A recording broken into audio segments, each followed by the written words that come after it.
Hello everybody, my name is CulBlu and I'm bringing out this video of me reviewing a board game, and today I'm going to be doing my review on Paperback, and yeah, let's go ahead and just jump into this one. Let me get our background music started here.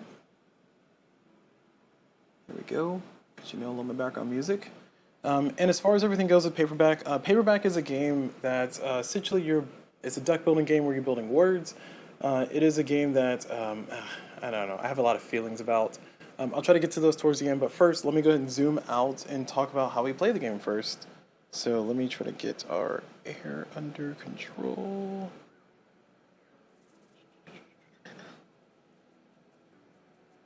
There we go. Cool. We did it. All right. Okay, all right, so as far as everything is concerned though, we have Paperback here, and this is just kind of everything set up, just kind of generically set up. And what we're looking at is we're looking at kind of our stuff. So I reviewed this game mostly from a solo perspective, so I will be talking about the solo almost exclusively.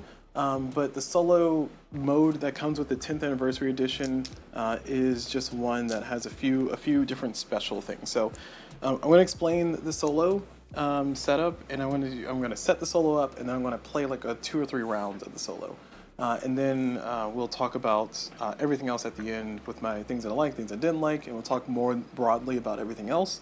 But for right now, for the rules, just so you can get a good idea, a good feel for how the game works, we're going to talk about the solo. So what I have here is I have our setup mostly for the solo, as I said before. We have our error cards are here. We have our vowel cards are here. These are cards that I can purchase here. These ones here. This is the common card that's in the middle of the board.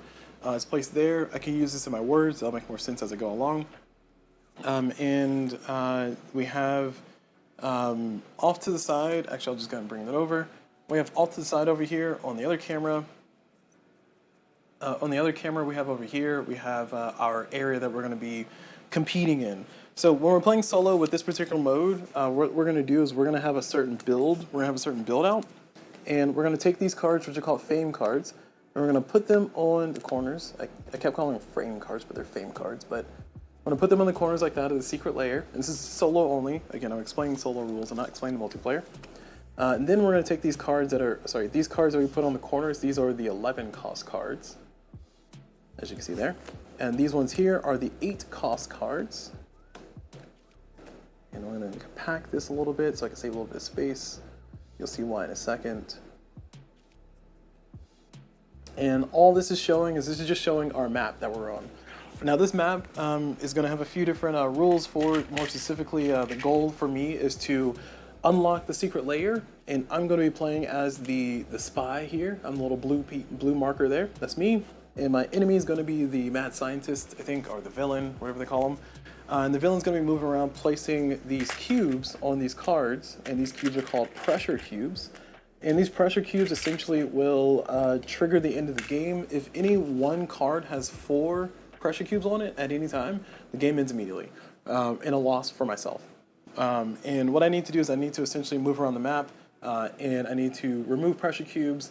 I can remove them by just buying the card outright. So if this card here that I'm on had 3 pressure cubes on it, and I was able to pay the 8 cents throughout the course of the game to buy this card, then all those pressure cubes are removed from the game and removed from pressuring me. So essentially, I need to just kind of strategically buy my cards and do stuff like that. Cards that are covered by other cards, like this one here, cannot be purchased until it's freed from the 2 cards that are covering it. And the secret layer can be bought at any time. But as I start buying these 11 cost cards from the corner, you can see this minus 10 cents. So I get a 10-cent reduction for the center card. And there's 1 on each corner. The game will end immediately in a victory for me if I buy the secret layer card, which I can buy at any time. Well, I have to be on it, but I can buy it any time. Or alternatively, if I have taken every single fame card, or again, I called it frame, but it's fame card. Every single frame card, jeez, I just messed myself up. Every single fame card, then the game ends immediately in a victory for myself. So it's either buy the secret layer for free at the end by unlocking everything, or have enough money by making good words to be able to get me to that purchasing thing. So that's off to the side over there. And what you're looking at right now is this is overlay. You can see my hand cutting through here. But the overlay is going to show this little map over here, so you can see it, just kind of reference it. This is how I did my playthrough, so we're going to stick with it. So going back over to the playing side of things, I have my deck of cards. This deck is going to be made of 4 wilds and some letters. And these letters are going to be just kind of the standard paperback 10th edition, not the classic one, but the 10th anniversary one. And I'm going to shuffle those like any good deck building game, and I'm going to draw 5.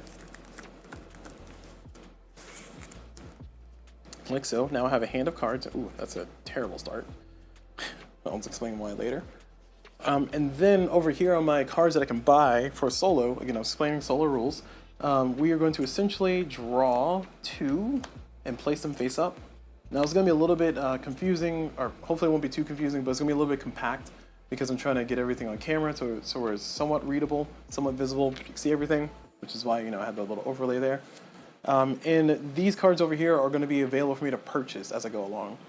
Now each one of these cards will have a cost here. This one costs 3 cents to buy, and it will generate a certain amount of money when I use them in a word. So I will generate 1 cent when I use it in a word. So this is the letter C, and it generates 1 cent, and it costs 3 cents to purchase for the first time. Once I purchase it, it goes to my discard, and then when it shows up in my deck, then I'll be able to use it just like normal, just like a part of. So when it shows up in my hand, I'll be able to use it just like any normal word. Also, a lot of the cards have abilities here. This one has an ability of if word begins with a vowel, score +1. So the score is going to be the money that I get to spend. So I get the score +$1 to spend, and that's going to give me the ability to buy more stuff. All right, so that is all that over there. Now, focusing on the solo aspect, some things that are different from the multiplayer or the original solo, which is a little bit just basically get your fame cards from a pyramid situation. This one is I need to get the secret lair, as I mentioned before. There's going to be an enemy moving around and dropping cubes and causing pressure and giving me crises to deal with. The enemy is also going to have a little deck over here.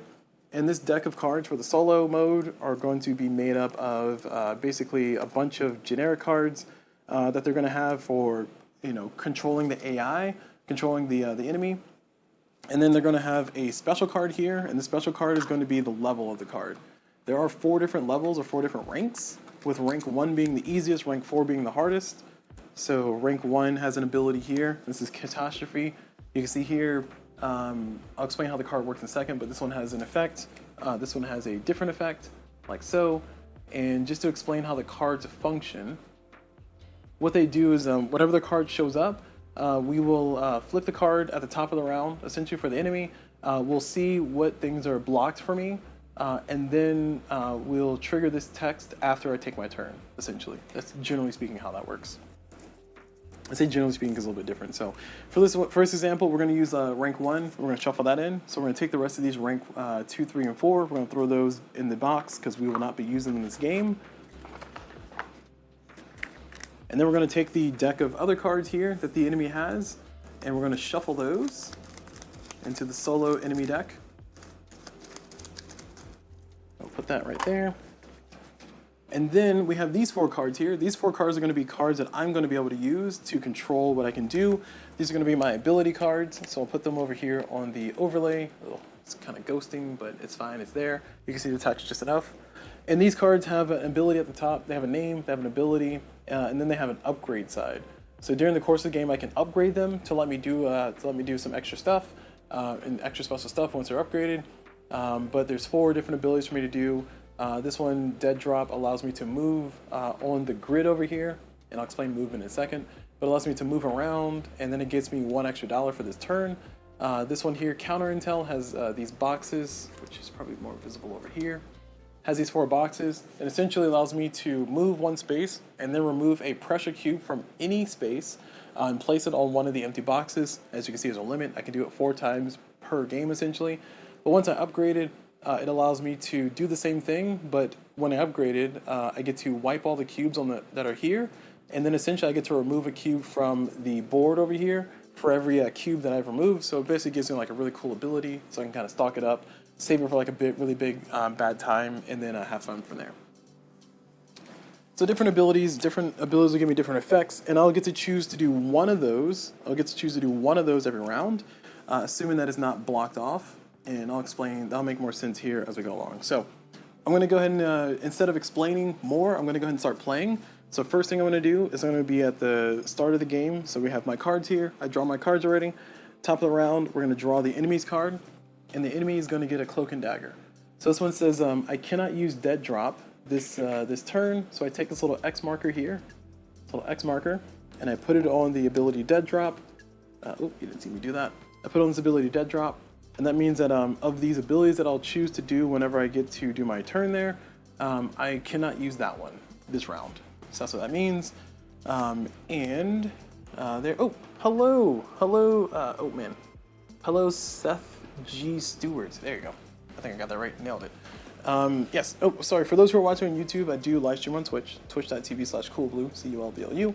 So feel free to check me out there for live stream stuff. But yes, we have Seth Stewart. Seth G. Stewart. Am I reading that? Am I pronouncing that correctly? Should I just call you Seth? Should I call you Stewart? Should I call you G? I don't know. Tell me in the chats. But moving on, this is the player, so I'm following this. So we drew the enemy card.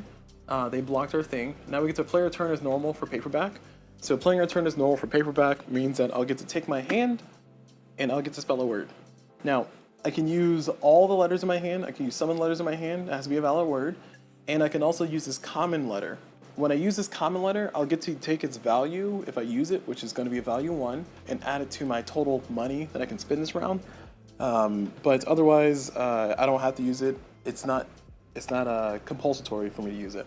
And every other player, if you're playing a multiplayer game, can also use it. Nobody's going to take into their deck or anything. So it's going to give you certain things there. So as far as a word that I can build, we got a suggestion here in the chat. We got the word raisin.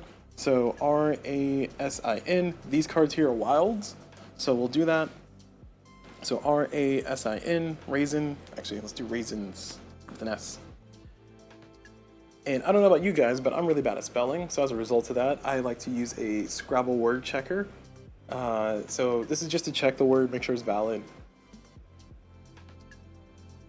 You don't have to use one of those. Oh, I guess raisins is not good. Really? Oh, did I spell raisins wrong? Oh, I see. Yes. No, yep, I spelled raisins wrong. Again, this is why I use the Scrabble word checker. R-A-I-S-I-N. I see. Yeah, that's right. See, this is why Twitch chat is good for you. Twitch chat is good for you. So R-A-I-S-I-N. Raisin. The more you know. All right, so this is a 6-letter word. If I made a 7-letter word, I would be able to win this card here. That's a vowel card, and it gets added to my discard for later use, and it'll give me 5 points at the end of the game. But I did not build a 6-letter word. I only built a 5-letter word with the help of Twitch chat. Thank you, Seth. But as far as everything goes, we now have built our word. We've committed. Now that we built our word, we're going to go ahead and get our money. So we're going to get $2. Again, not a lot. And we're going to be able to purchase from display. Now display has a few different cards available. It's going to have your vowel cards. I can buy these. These are always 2 cents. These are one-time use, as in when I use them, after I use them over here, they will go back into this deck over here at the bottom. So I don't get to keep them forever. There's a stack of level 1 cards. These tier 1 cards are just various letters. They have different abilities. I'll bring these 2 here closer to the screen so we can read them. But you can see here for the C, it says if the word begins with a vowel, score +1 dollar. It also gives me 1 point, $1 towards when I use it in a word. The 3 cents here means that it costs me 3 cents to buy this card. And then the R here is if this is the first letter in a word, score +2, so that's even better. And you can see here, this is going to give me 4 cents. It's going to cost me 4 cents, and it's going to give me $1 when I get there. So tier 1 cards are tier 1 cards. Tier 3 cards are tier 3 cards. It's a little bit ghost here because of how I have my green screen set up or blue screen set up, but this one's going to give me $4 when I build it into a word. And its ability is copy the ability of an adjacent card, which could be pretty strong, but it costs me 8 cents. Whew, that's a lot. And this one here costs 10 cents. Woo! But at the end of the game, it's going to give me some extra points, and it's going to give me 3 whenever I use it. And also, note that this is actually 2 letters instead of just 1. Because up here is going to be the letter, if you were ever wondering what the letter was. Alright, cool. Sorry, let me look at Twitch chat here. It says, well, it's a 6-letter word, just not a 7-letter word. So So what's available for 2 cents? It's a question that we got from chat. So what's available for 2 cents right now is just the eye. I'm not going to buy that because when you're playing solo with this mode, you will have the ability to get that to focus here. That's focused enough. You will have the ability to, at any point in step 2 above, I can use one of my 4 action cards, and then the enemy that the enemy has not blocked. And then after my turn, the enemy, or I do the action on the enemy's card. So what that means is essentially one of these cards here is the card of, it's the card that they blocked. Unfortunately, they blocked the card I wanted to use. So the card that they blocked here was going to be Dead Drop. So Dead Drop says I may move up to 2 spaces and I gain 1 cent this turn, which is really nice. That gives me 3 cents instead of just 2. But they blocked that one, so I can't use it. So that's unfortunate. Never mind. I lied. So going back to the original question, what's available for 2 cents? Good question. I will buy this vial. When you buy the cards, they will go into your discard. My discard is going to be just here off screen because I didn't have enough space to put it on screen. And then that's pretty much it. Now, I can still use one of these abilities here. I'm going to go ahead and use the ability of... I'm going to use the Counter Intel ability. So the Counter Intel ability says that I may move 1 space, and then afterwards I can remove 1 pressure cube from any space and place it here on this card if there's an empty square on this card. So it allows me to move 1 space, and then I can remove 1 cube from anywhere. So I'm going to bring this back up on the big screen here. Here's my area I'm moving around. I am this little blue one here. So I'm going to move 1 space. When I move, I must... Oh, okay. Looks like I just died. When I move, I must move to an adjacent spot, so I can move from here to here. If I were starting here, I could move from here to here, like so. Only I can go into the secret layer. The villain, they're going to just continue to merry-go-round, around and around. Sorry, clockwise. I did backwards, clockwise. Just dropping all kinds of pressure, causing all kinds of mayhem, making everything not fun. And sorry, going back to here. With the Twitch chat, it says for Seth, it says, well, you could slide everything over and just do a fan for the hand of cards. Yes, I could do a fan for the hand of cards, but I want to keep it like this because that seemed to work out. Because I'm just constantly rearranging, trying to like spell the words myself there. But that is a good suggestion. I do like the suggestion. We'll duly note it for future videos there. But what I'm trying to explain here is that I can move across. So if I had 3 movement. I will be able to do, I could do 1, 2, 3 like so, to kind of move around a little bit easier. So that's for me. Now for the enemy will never go into the secret layer. They'll never go into the middle, which is a little ironic, but they won't. They'll always go around, and whenever there's a card that's missing like this, so let's say that this card was not here and there was a gap. If I were here and I wanted to move from here to there, I would need to go boom, boom like that. But for the enemy, on the other hand, if they were here and they wanted to go here, they would just go there. Because that's how the game rules say they go. So I just want to clarify that part because I did get that wrong in my playthroughs. So I'll correct that in future playthroughs, just not the current one. Anywho, continuing on, we are looking here. So I'm moving 1 spot with Infiltrate, and then I am clearing 1 cube anywhere on the board. So I'm going to move, the enemy's going to move clockwise. So I'm going to move towards them, like so. And then I'm going to remove this cube from the other side of the board, like so. All right, so I've done it. And again, that view is up here, so you can see it kind of up here in this area. It's just very small, so I want to bring on the big screen so you can see what's happening. Okay, continuing on, I did one of my abilities. I did Counter Intel. Cube should have went there. And that's it. So that's it for my turn. Now we move on back onto the player aid, and the player aid says that the next thing that happens, let's get that back in focus. There we go. Next thing that happens is we do the action on the enemy card, and the action on the enemy card is going to say enemy moves 1 space and places a pressure cube on that space in all adjacent spaces. So it's not great. And also another thing to note, because again, rules are going to be rules. Enemy is going to move 1 space. And then they're going to put a pressure cube on that space and all adjacent. Like so. So one thing to note is that if there were, let's say the enemy were let's replay that situation. So we have this going. So if the enemy were here, and this is what the board state looked like, oh, just destroying everything. This is what the board state looked like. The enemy would move with that same move they just did, and they would put a cube everywhere adjacent. So adjacent is considered touching. So in this case, there would just be that cube in that spot. Again, this is my interpretation, this is my understanding of the rules. It took me a while to kind of get that in my playthrough. I played it wrong, but my original interpretation is that this would be considered adjacent because they can move there, but that's not true. The rules specifically say no. That's not what happened, so I will defer, of course, to the rules. It does give a little bit of relief, but that's not what happened. What happened was they moved there, they dropped a cube there, they dropped a cube there, and they dropped a cube here. So that's what the enemy has done. Okay, so that's going to be it for that turn. Now that's done, we're going to clear our hand, discard everything, even cards we didn't play, like so.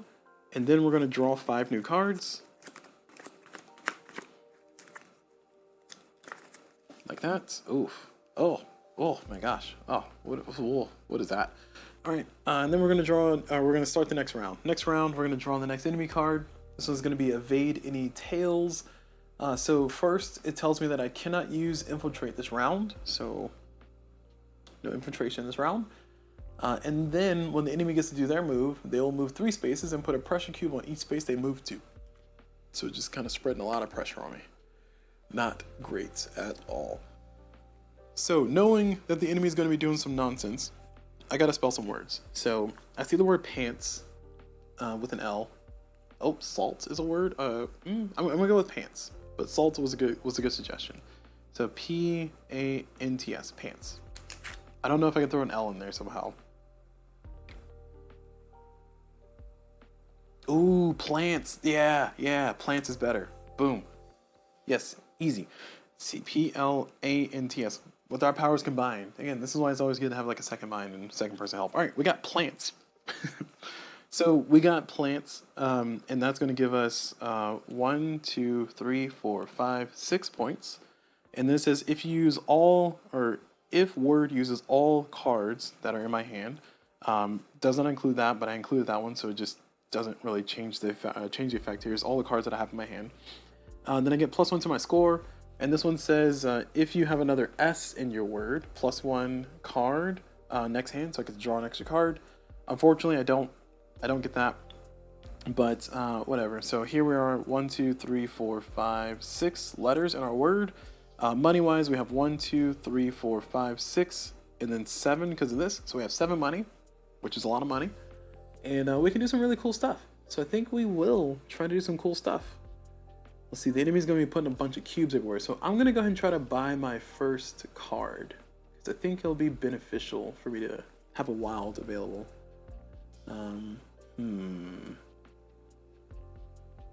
Yeah, dead drop is what I was thinking. Dead drop gives me 8. So dead drop gives me 8. It lets me get a tier 3 card. I don't want a tier 3 card this early because I don't have that many abilities. I want to try to get some tier 2s and tier 1s.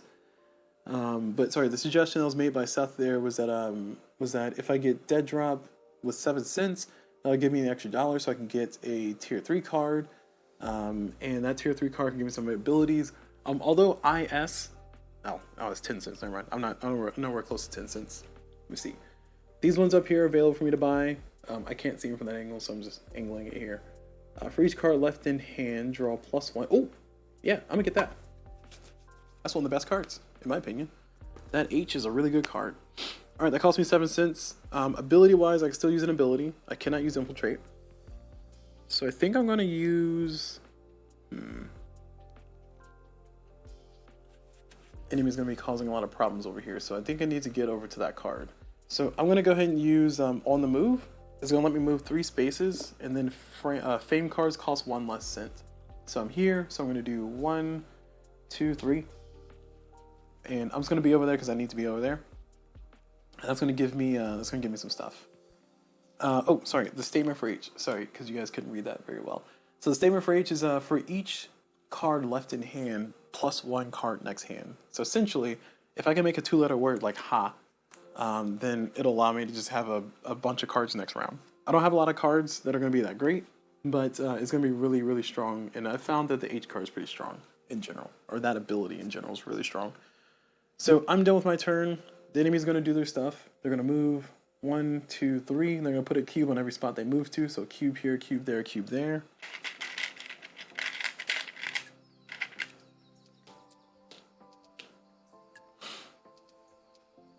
All right, and that's all done. And remember, the game ends immediately once we have a card that has four pressure on it. So I really want to clear some pressure out here. It's becoming a little bit of a powder keg about to explode, if you will. So we're at the end of my turn. So all these cards are going to be discarded. I've already done the enemies thing. We are going to go ahead and draw 5 cards. Some shuffling. Hopefully I get the H. They're going to have me a really strong turn with some wilds and some good stuff going. I don't know. Maybe we'll have some good stuff. I don't know. We'll see. So 5 cards. We didn't get the H. Ooh. Alright, so we're done with that. Now we move on to the next card here. Enemy's going to draw this one on the offensive. On the offensive says, I cannot use counter intel. Sad. And the enemy, when they move, they will move 1 and place a pressure cube on that space, and then they'll place a pressure cube on my counter intel space. They'll gum up my works over here. And if all squares are full on the counter intel space, instead the enemy will put another cube on the current space. So they'll put 2 cubes on the spot. So it becomes a little bit worse for me. So that's what they're going to be doing. That's cool. Now, as far as the word that I can make, I was thinking plier. But I don't know if I can use the T. I don't need to use the T, but P-L-I-A-R? Is that how you spell plier? Alright. Scrabble word, help me. P-L-I-A-R. No. How about pillar? Let's do pillar. P-I-L-A-R. I can spell that one. Alright, pillar is a valid word.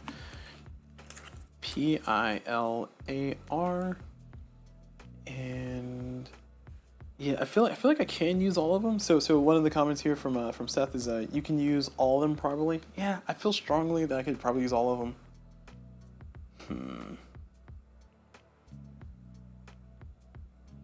Taylor. Oh, that's a good one. That's a good one. Yeah.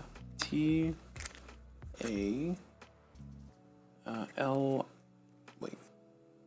Oh, L-I-O-R. L-I-O-R? Yeah, there's an O in there, right. Always miss the O in Taylor.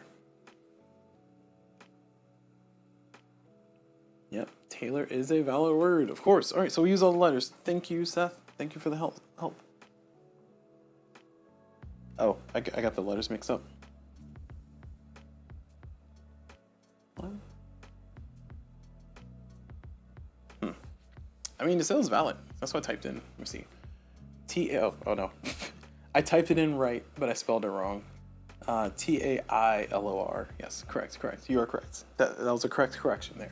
All right, Taylor is going to be our word, and that's going to give us $1, 2, 3, 4, 5, $6. And this card is going to cycle. So cycle means it's going to go back over here into the deck. I explained that earlier, but that's going to give me $7, which is great. So 1, 2, 3, 4, 5. Oh no. $6. So $6, and before I cycle this card, let me think. Is there anything out here that I really want? Ooh, this R. R says if this is the first letter in the word, score +2. C says if word begins with a vowel, score +1. Nah, I kind of like the R better. So I think I'm gonna go with the R and then get the O. And I'll spend all my dollars that way. So we're gonna do that. We're gonna buy this for 4. And then we're gonna buy this for 2. And this card is gonna cycle. And then all these go away. So the M is if word uses all your cards, score +2. So it's kind of the same as the R, except for the R has to be at the beginning. So I like the R better than the M. The M gives me more money by itself though. It gives me +2 for my word build instead of +1. So it's kind of a, I don't know. It can possibly give me 4, whereas the R gives me almost a guaranteed 3 every time. So So I'm sticking with. Now we got to use our ability. So our abilities wise, I am going to use Infiltrate. Infiltration. Infiltration says remove a pressure cube on this space and all adjacent spaces. So I'm currently here. So I will remove a cube here in all adjacent spaces, like so. And that helps me relieve a lot of pressure, just to bring it back on the big screen. That's what we're looking at. Again, it's a little bit hard to see because the cubes are kind of sleeve toned. But we have 2 cubes where I'm at right here. We have 2 cubes up here. We have 2 cubes down here. Everything else is clear of cubes. All right. Yes, I did remove the eye. Yep, I removed the eye from last time. Ooh, good point. So Seth suggested that I put the cubes next to the card. I'm thinking that next time I was going to use like some more bold cubes, because these natural wood cubes right here, this is like, I mean, it's good, but it's not really helpful for the video, especially with how tiny it is in the view there. So that's a future thing for me to do. Anyway, continuing on, I'm gonna play one more round. I'm trying to see where the card gets shuffled over here, but we'll see if they actually get a shuffle card. So we're done with that round though. The enemy is gonna do their thing. They're gonna move 1 and put a pressure cube on that space, and then put a pressure cube on counter intel. So they're gonna go boom, bam, and then bam. All right, next. Okay, cool. That's not the card I wanted. So I'm just going to skip forward and we're going to get to a shuffle card. There we go. Cool. Perfect. So let's say this is the next card that my opponent draws. It's going to be strategic withdrawal. This will be the last round that we play, so I can show how the reset happens for the enemy deck. But essentially, this one says all your actions are available. Cool. And then it says enemy is going to move 1 space backwards counterclockwise and then put a typo on top of my deck. Oh no. And then, oh, sorry, I forgot to point this out. This little spot here, this doesn't stand out very well, but it's there. It says reshuffle. So how that reshuffle works, essentially what I'm going to do is I am going to take all the cards that are in the discard. I'm going to take all the cards that are in the opponent's deck, the enemy's deck. I'm going to shuffle them, and then I'm going to take this card and put it at the bottom of the deck, and then I'm going to put the other cards on top of it. So I'm explaining that because I played it wrong for a long time, and then once I played it correctly, it made more sense. All right, so here we are. Easy turn. We're gonna do ha. I don't care what's happening. We're doing ha. So opponent is doing strategic withdrawal. Our word is going to be ha. So we are going to just put that there, ha. And all these words, all these letters in our hand are not going to be played, mainly because for each card left in my hand, I get to draw a +1 card for next turn. And I'm going to use these dice here to remind myself because I kept forgetting. So I just picked up something that let me just know, hey, 4 extra cards. So that's my word. My word's going to give me 2 + 1, so 3. I will buy this A. And as far as abilities to use here, I think I'm going to use...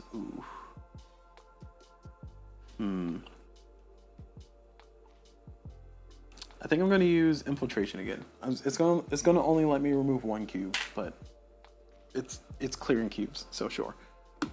All right, so now we're done. I lied. We're going to play one more round. We're done. We're at the end. Enemy's going to move backwards 1 space. And then we're going to put a typo on top of my deck. So typos are going to be letters that are not great. You'll see them in a second. And then they shuffle at the end. So put that down. I'm going to get that up. Okay, of course. It didn't happen all the playthrough, but it happens now, of course, during the review. Okay, so we're shuffling, shuffling, shuffling.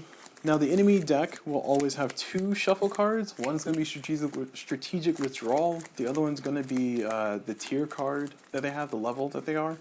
Both of those cards are going to be shuffle cards. All right, so take the shuffle card, put it at the bottom, and then bam. Okay, cool. So now that's done, we're at the top of the next round. Oh, no we're not. I need to draw a card. So I need to draw 5 + 4, so I need to draw 9 cards. 1, 2, 3. Give my discard a shuffle.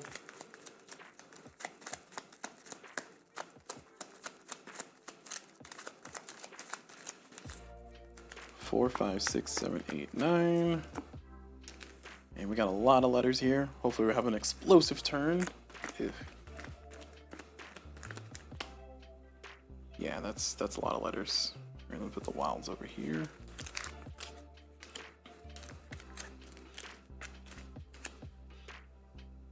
All right, so that's gonna be that. Enemy, we're gonna draw their card. They're gonna get evade any tails. So evade any tails, it says I'm not gonna be able to use infiltration. And then it says right here, enemy moves 3 spaces and place a pressure cube on each space they move to. So they're gonna be putting a lot of cubes down again. And again, this is the last turn before I actually get into the review of talking about things that I like and things I don't like. But as far as everything goes, yeah, that J is pretty bad. So the J is a typo. The way typos work is that this is one of the modules, and I'll talk about this in the review part. But one of the module, or right before the review part, the modules here for the for this one, when you play solo, you must play with the errors, or the typos, and the typos are basically just letters. They're worth -1 point at the end of the game if they're still in your deck. And they're usually a letter that's not great to have. They give you no money, but if you use them in a word, then you get to throw them back into the typo pile. So it's like an easy way to burn the card. So it just takes up space, it wastes space. You can spell with it though, it's just hard to because it's the letter J. Who wants to use the letter J? Thankfully I got a lot of vowels here.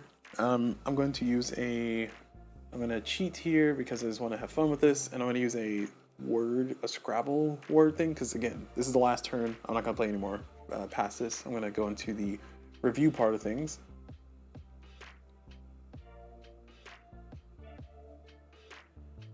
So Scrabble word finder, word solver, so JSANPOLA,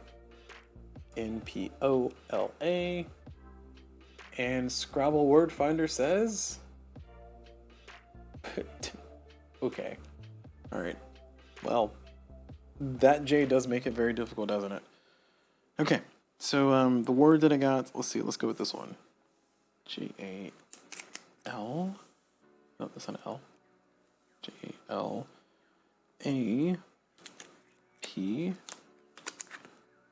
Oh, I got 2 wilds, hold on. I forgot about the wilds, that changes everything. 1 second. Haha, we can spell jalapenos. Jalapenos.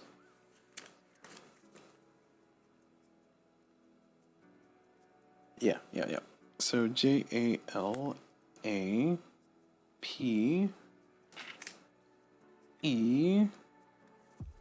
Oh, these letters are in the way. N-O-S. So J-A-L-A-P-E-N-O-S.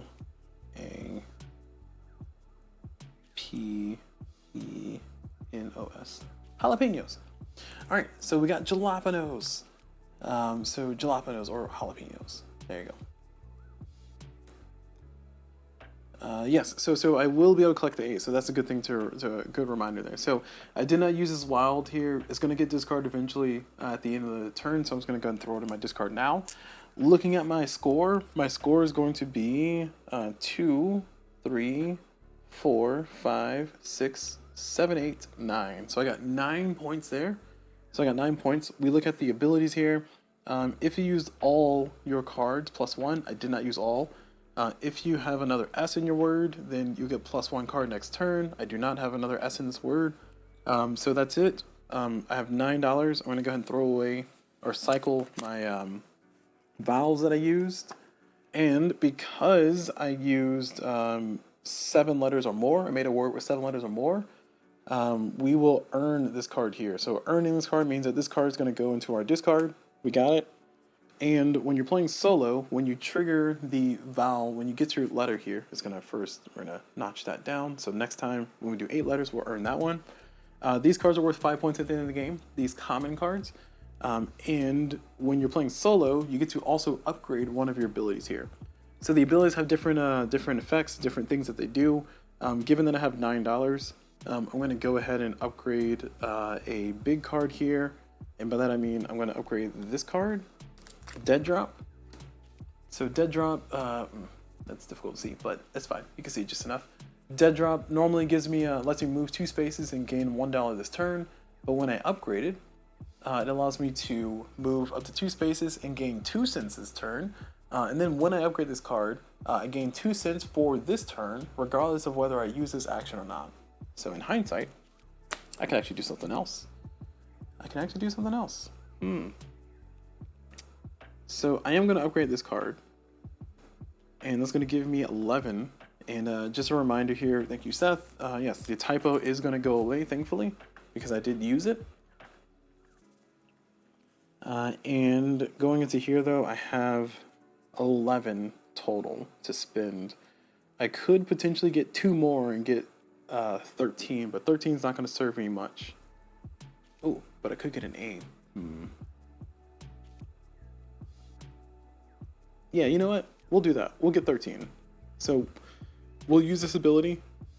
We'll use Dead Drop, and then we'll move 2 spaces. So 1, 2, and then we will purchase this card for 11. So we'll purchase this Fame card right here, which cost 11. Oh, it's not 11. It cost 8. I lied. Waste of money. Never mind. This costs 8.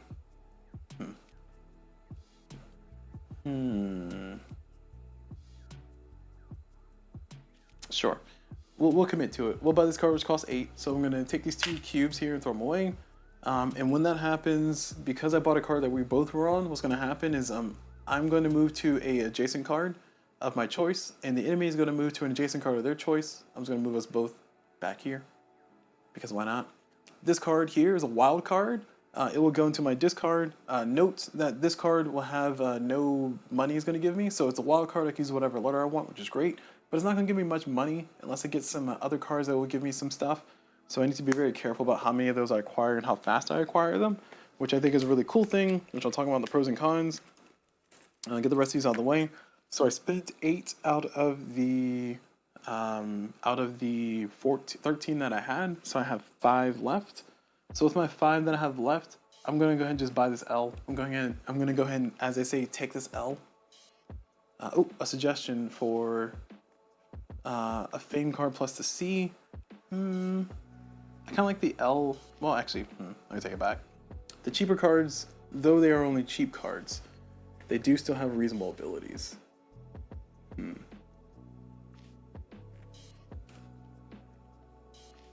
in hindsight, I should have bought the P card. This P card is pretty nice. It allows me to draw 3 cards the next turn. But, alas, I did not buy it. So I'm not going to retcon it because this is just a demo. So I'm going to go ahead and buy, the people are saying that we should buy the L. Okay, cool. We agree with the L. The L costs 5. It allows me to copy the ability of an adjacent card. That will never come up because we're going to be done with our demo here. So that's going to be it. So that's basically the rules for the game, for the rules overview part of the review. Now, 40 minutes in, I know. Let's go ahead and get into the things that I like, things I don't like, and talk about some other stuff. So first and foremost, one of the things that I didn't mention is that this game does have a few different modes in it. You can see here I only explained and only talked about the solo mode. I only played through the solo mode or did a demo of the solo mode, but with the 10th anniversary edition here for Paperback, it does have a lot of different modules that it includes. And, okay, well, that didn't do what I wanted to do. 1 second. Let me switch our camera over to the proper one and get that to do what I wanted to do. Okay, there we go, it's a little bit better. All right, so inside the rulebook, they do have a lot of different modules that are over here, which is pretty good because you can play not just the basic game, not just the 2-player game, or 3-player, multiplayer game, I mean, but you can also go through here and add in the typos, which is what we played with. You can do the classic play, which is whatever these rules are set for. You can do a 6-player playthrough.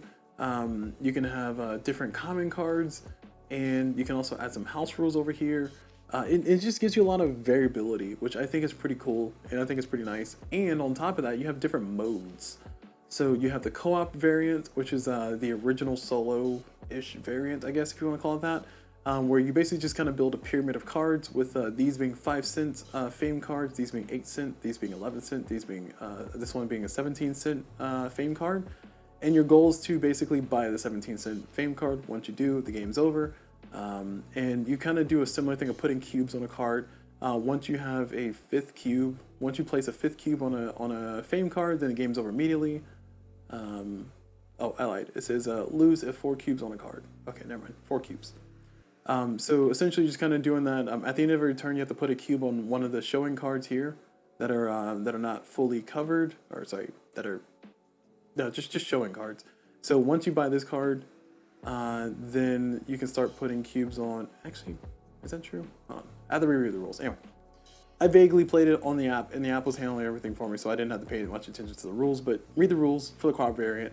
Moving down over here, you have the genres variant, which I think is really fun and cool. The genres variant has a bunch of cards that are called genres, and they'll allow you to have different abilities. Each person has their own set of abilities, and they can trigger them when they do use the letter in their genre. They will be able to use the ability, and it's just like a really cool like variant, like a little special powers variant, if you will. It's outside of just the basic game. You also have a Deadlines variant. You also have the solo variant, which is what I played. And again, there's a lot of variety available in this game, and I think it's really just showing the fact that this game has been around for 10 years. And of course, Mr. Flowers, the person who designed this game, is pretty prolific with his games from what I've experienced. I remember buying Burgle Bros, the first one, and they're up to Burgle Bros, the third Burgle Bros, and I haven't been following it since the first one. I really should catch up on the Burgle Bros. It's a frustrating game to play, but it's still fun. But I'm saying all that to say that, yeah, you can see a lot of love and a lot of attention was put into this game.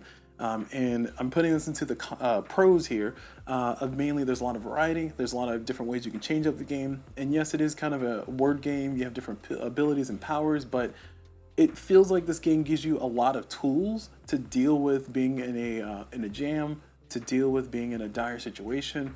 You do have sometimes things can come up to where you just don't have the ability to make a word that's actually reasonable to give you the amount of money you want. Excuse me, but you can start building your deck in a typical deck building fashion to do things like giving yourself more cards, like getting this card. So if I use a P next time, sometime in the future, I'll get +3 cards my turn afterwards. Or the situation with the H that I had, I bought that as soon as I could because once I did, it allowed me to just have like a really huge turn in between. A huge turn, and then in between I had these smaller turns, and it gives you like this kind of build up, which feels really good.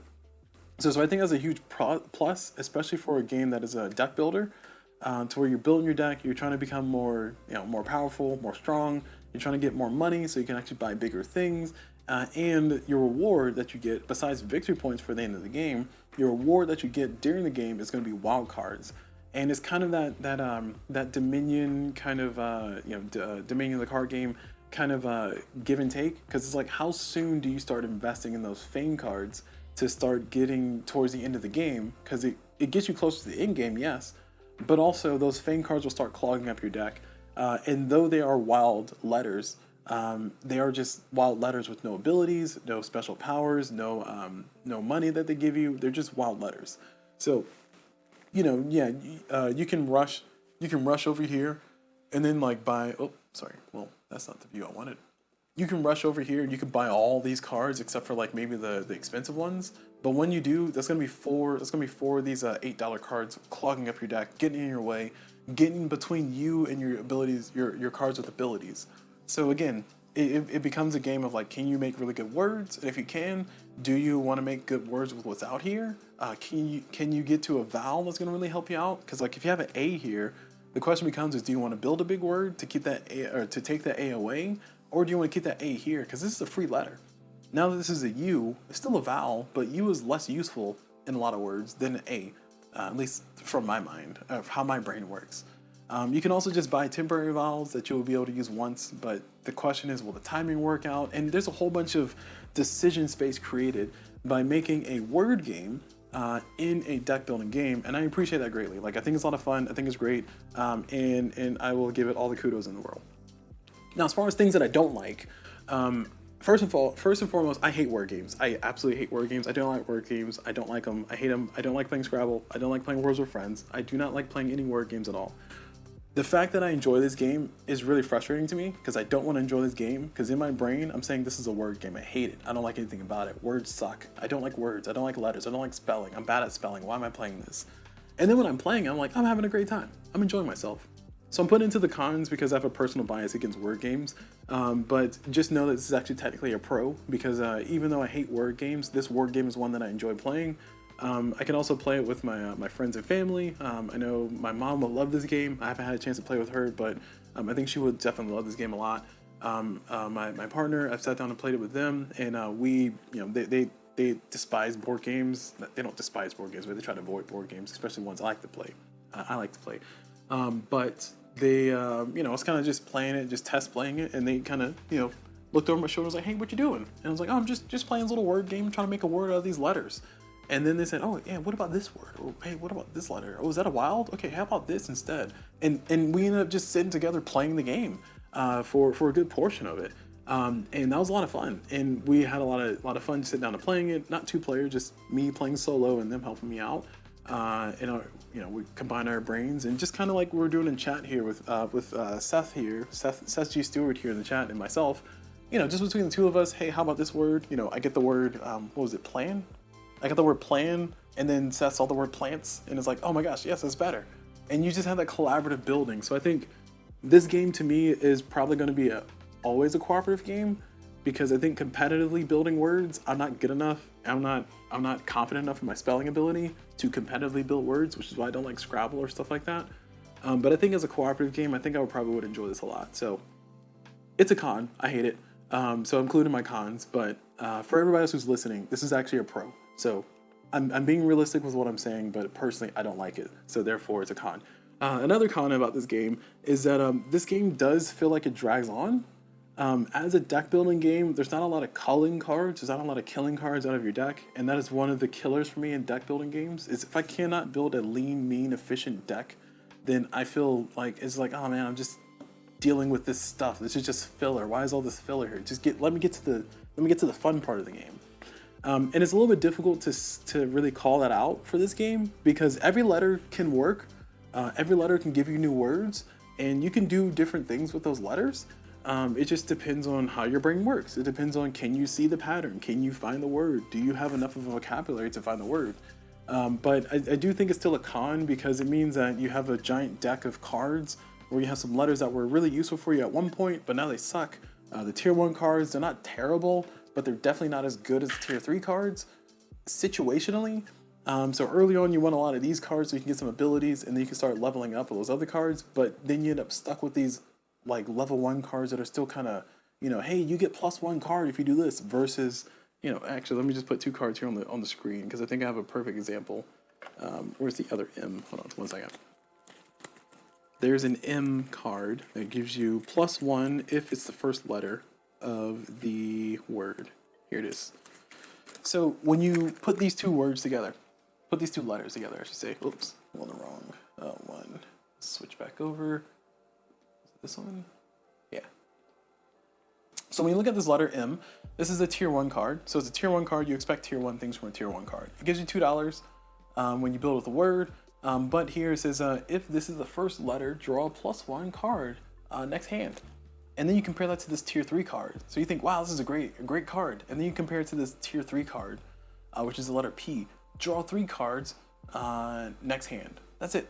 It doesn't have to be first, doesn't have to be last. It just has to be in the word. You can put it wherever you want. Yeah, you can combine these two, like do the word multiplayer or multiply or something, whatever gives you the letter M and the letter P. But what I'm trying to say is that you end up with this card for the rest of the game, unless you kill it with some other cards that would specifically say remove this card from the game. And a lot of those cards that remove cards from the game say remove a card from the game and then add another card that's $1 more. And it's like, I don't want to do that. I just want to get rid of it. Let me just kill a card. Why can't I just kill cards?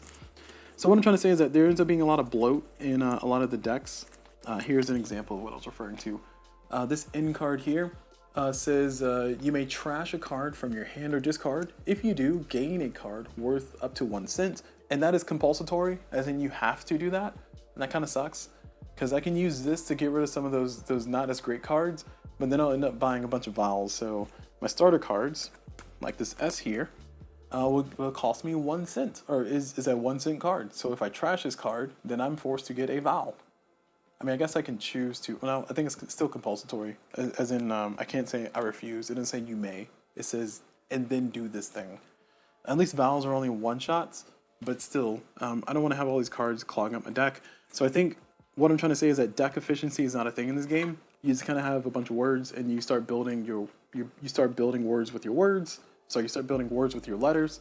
You start having a lot of letters in your deck, and it just becomes this massive behemoth of like, can you please just give me the letters I need, please? And the game says no. Here's best I can do is J, and that's where you end up at. So it's a con for me, because I can't make my deck efficient. It ends up slowing the game down. It ends up making the game drag along. and it gets to the point where it becomes frustrating to where I almost want to use like a word solver instead of just playing the game. But at that point, then the game starts playing itself, so it was like, I don't want to take the fun away from the game, but I'm not really having fun anymore. Can I just say that I won the game and move on? And I guess the answer is yes, you could. But anyway, my point being, the fact that the deck cannot be culled as much as I want it to be is a con for me. And the final con that I have for this game is that this game is a word game. I know earlier I was saying a little bit, double speak on the. It's technically a pro that I enjoy the word game, but it's also a con because it's a word game and I don't like word games. It's still a word game. This game has a certain entry level that some people just won't be able to sit down and play this game because either they don't feel as confident at spelling words, like myself. Use myself as a perfect example. They don't feel as that their vocabulary is big enough. They don't feel that they'll be able to deal with what's in front of them. And some people just don't want to feel dumb when they play a board game. And this is one of those board games that can definitely make you feel stupid.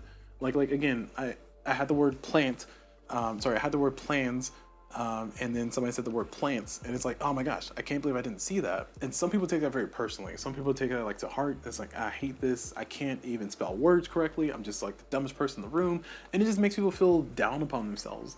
And that's just the nature of word games in general, for sure. That's not a specific criticism to this game, but because this game is a game where you spell words, it is a game that will be adopting that legacy, that foundation, if you will, of being a game that can possibly make people just feel like idiots.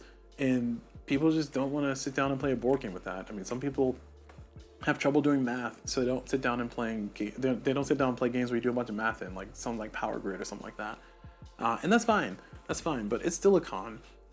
So that's kind of where I'll end on the cons there. So the pros for this game are that you do have a lot of variety. There's a lot of modules. There's a lot of different modes. There's a lot of different ways to play. Another pro of this game is that it does end up being a fun situation to just kind of cooperatively work together and collaboratively build words. And then onto the cons. It's a word game, and I don't like word games. I hate it. I enjoyed the experience, but I hate it. So overall, it's a con for me. But for those who are watching and worried about this being a word game that you want to enjoy, I'll let you know that this is a very exceptional word game. I don't think it's an exception to the rule of it being just a good word game. I think all word games have the potential to be fun. It's just I enjoyed my experience for this one. I enjoyed the delivery mechanism of a deck builder for this particular word game, but that doesn't mean that I'm inclined to start liking word games personally. But for you out there watching and wondering if this is a game for you, I'll let you know that this is a very fun word game. I hate that I like it. There. Take it out. Take it how you will. The other thing is that you do end up with a lot of bloat in the cards, and there's not really much of a way to kind of call that. So you get towards the end game, you have just this giant stack of cards, and you have to figure out what letters and hope the letters come out in the right order. So there's a little bit of deterministicness. Is that the word I'm looking for? I don't know. Random chance. There's a random chance you can get the thing you want. And then the last con was that this game can just make people feel stupid, and that's never it's never great. You can say that about just about any board game for sure, but for this game specifically, because it's a word situation and you can play competitively and you're like kind of competing with who can do words better than the other. Like, hey, I did the vowel word, but my vowel word was longer. Ah, shoot, you got me. That doesn't feel great for people, so that's definitely a con. If I had to give this game a rating, I think this game does get a little bit of a bias in the positive direction for me personally, because like I said, I can sit down and play with my family, I can sit down and play with my partner, so I do give it a 0.5 higher than what I would want to give it. So I will give this game a solid 7 out of 10. I really want to give it a 6.5 because, like I said, it's a word game. I actually want to give it a 5 because it's a word game. Like, that's how aggressively I don't like word games personally. But yeah, I think it's earned very well. It's 7.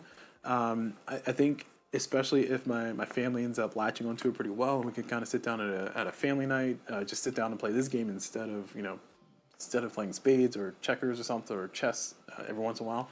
I think it'll be really great, and I would be willing to bump it up to as high as a 7.5, but it'll stay as a 7 for now for me. And I think, this game has a lot of really great things going forward, a really good variety for the 10th anniversary edition. I do want to acknowledge that because it's a 10th anniversary edition, I'm assuming that a lot of things were added that weren't in the first edition or the original edition of the game. So I do want to acknowledge and state that outright. But I do think it's pretty good what it's offering.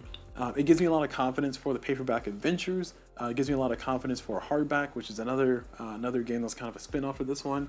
I heard some people say that hardback was maybe not as great solo, whereas paperback, this one was pretty good, pretty good solo. And Paperback Adventures is built around the solo idea, but the execution was not as clean as people wanted it to be. So this is kind of the definitive, this is the solo word game to go to if you want to go for a solo word game.